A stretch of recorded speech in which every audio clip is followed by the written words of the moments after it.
Well, let's bring in the Associate Editor of The Australian, Jenna Clarke, now to talk all the stories of the day.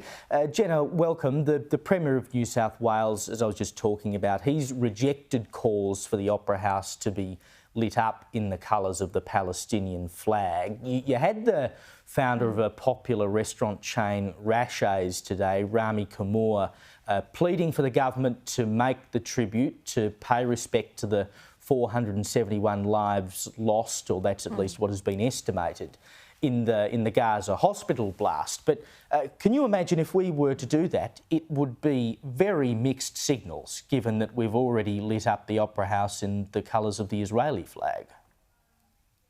Oh, absolutely, Caleb. And I think the sooner that the Premier, Chris Minns, can move away from this issue as a state political hot potato, the better for him. I think you're right. We don't really want to see the Palestinian flag be on the sails of the Sydney Opera House just at this point in time, considering the volatile nature of where this conflict is at right now. And also, I think it just goes to show that rather than the deep divide within the Australian community, I think the deeper divide is within the Labor Party, as we've seen today.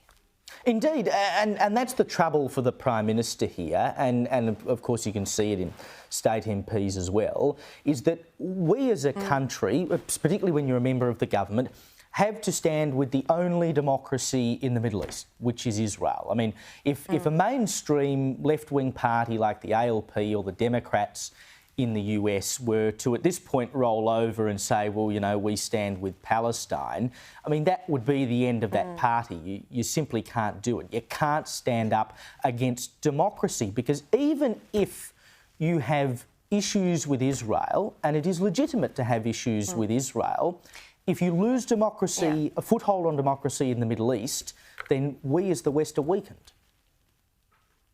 Yeah, absolutely. And I think the biggest issue is, I think that, the Prime Minister, Benjamin Netanyahu, has a lot of issues going on within the Israeli government before this terrorist attack took place. But I think the interesting thing is take your cues from what we're seeing in Israel at this point in time, and just the people that even want to leave Australia to go and be reservists now with the IDF.